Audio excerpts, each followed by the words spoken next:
नमस्कार दोस्तों। आप सुन रहे हैं एक ऐसी कहानी जो शायद आपकी सोच बदल दे। लेकिन कहानी शुरू करने से पहले आपसे एक सवाल है। अगर आपको लगता है कि इस दुनिया में सबसे ज्यादा दुख सिर्फ आपके जीवन में है, तो यह कहानी आपकी सोच हमेशा के लिए बदल सकती है। दोस्तों, जीवन में जब भी हम किसी कठिन दौर से गुजरते हैं, तो अक्सर हमारे मन में एक सवाल आता है, भगवान मेरी परेशानियां देखता क्यों नहीं है? मेरे जीवन में ही इतनी मुश्किलें क्यों हैं? लेकिन सच्चाई यह है कि सुख और दुख दोनों ही जीवन का हिस्सा है।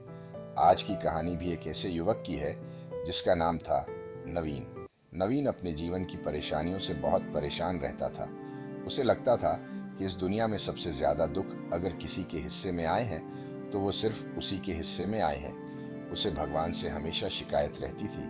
वह सोचता था कि भगवान ने इस संसार के सारे दुख उसी को दे दिए हैं और फिर सब कुछ भूलकर आराम से सो गए हैं। नवीन कभी भगवान से प्रार्थना करता, तो कभी उन्हें उलाहने देता और कभी खुद को ही कोसता रहता। लेकिन जैसे भगवान उसकी कोई बात सुन ही नहीं रहे थे। एक मुसीबत खत्म होती नहीं थी कि दूसरी सामने खड़ी हो जाती। एक दिन परेशान होकर नवीन ने सोने से पहले भगवान से प्रार्थना की। उसने कहा, प्रभु, मैं आपसे कहते कहते थक गया हूँ। अगर आप मेरे दुख खत्म नहीं करना चाहते, तो कम से कम इतना कर दीजिए कि मेरे दुख किसी ऐसे व्यक्ति से बदल दीजिए जिसके जीवन में मुझसे कम दुख हो। हमेशा के लिए नहीं, बस कुछ महीनों के लिए ही सही, ताकि मुझे भी थोड़ा आराम मिल सके। उस रात नवीन को सपने में भगवान दिखाई दिए।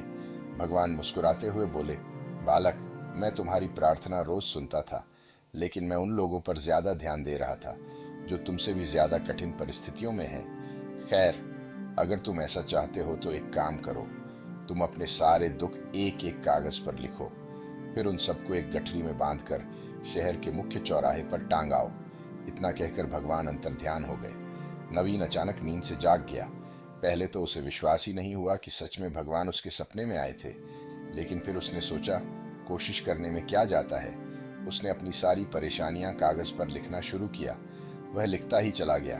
इतनी परेशानियां लिख डाली कि कागज का ढेर लग गया और उसे एक बड़ी गठरी बनानी पड़ी। फिर वह अपनी दुखों की गठरी उठाकर शहर के मुख्य चौराहे पर पहुंच गया। लेकिन वहां पहुंचकर वह हैरान रह गया, क्योंकि वहां पहले से ही बहुत सारे लोग खड़े थे। हर किसी के हाथ में एक बड़ी गठरी थी। सब लोग अपने अपने दुखों की गठरी लेकर आए हुए थे। नवीन को कुछ समझ ही नहीं आया कि आखिर यह सब क्या हो रहा है। तभी अचानक आसमान से एक आवाज आई। आकाशवाणी हुई, सभी लोग अपनी अपनी दुखों की गठरी को यहाँ लगी खूंटियों पर टांग दें। वहां पहले से ही अनगिनत खूंटियां लगी हुई थीं। सब लोगों ने अपनी अपनी गठरी खूंटी पर टांग दी और अगले आदेश का इंतजार करने लगे। कुछ देर बाद फिर से आकाशवाणी हुई। अब हर व्यक्ति अंदाजे से कोई भी ऐसी गठरी उठा सकता है जो उसे अपनी गठरी से हल्की लगती हो। अब आगे उसे वही दुख भोगने होंगे जो उस नई गठरी में लिखे हैं। इतना सुनते ही सभी लोग जल्दी जल्दी हल्की गठरी ढूंढने लगे। नवीन भी इधर उधर देखने लगा। लेकिन जब वह अलग अलग गठरियों को देखने लगा, तो उसके मन में एक डर पैदा हो गया। उसे लगा, कहीं ऐसा ना हो कि मैं किसी ऐसी गठरी को उठा लूं जिसमें मुझसे भी ज्यादा दुख हो। फिर वह सोचने लगा, कम से कम मैं अपने दुखों को तो जानता हूं, मैं उनसे लड़ना सीख चुका हूं। लेकिन अगर किसी और के दुख मिल गए, तो शायद मैं उन्हें सह भी ना पाऊं। काफी देर सोचने के बाद आखिरकार नवीन ने फैसला किया। वह अपनी ही गठरी के पास गया और उसे उठाकर वापस चल पड़ा। धीरे धीरे वहां मौजूद बाकी लोग भी अपनी अपनी गठरी उठाकर जाने लगे, क्योंकि हर किसी को यह एहसास हो गया था कि शायद उनका दुख उतना बड़ा नहीं है जितना वे समझते थे। दोस्तों, सच्चाई यह है कि इस दुनिया में हर व्यक्ति किसी न किसी परेशानी से गुजर रहा है, लेकिन हमें हमेशा अपना दुख सबसे बड़ा लगता है। जबकि हकीकत यह है कि हमसे भी ज्यादा मुश्किलों में जीने वाले लोग इस दुनिया में मौजूद हैं।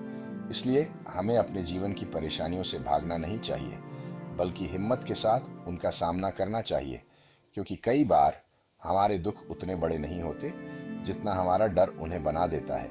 अगर आपको यह कहानी अच्छी लगी हो और इससे आपको कुछ सीख मिली हो, तो वीडियो को लाइक जरूर करें, अपने दोस्तों के साथ शेयर करें और ऐसी ही प्रेरणादायक कहानियां सुनने के लिए हमारे चैनल को सब्सक्राइब करना न भूलें। धन्यवाद।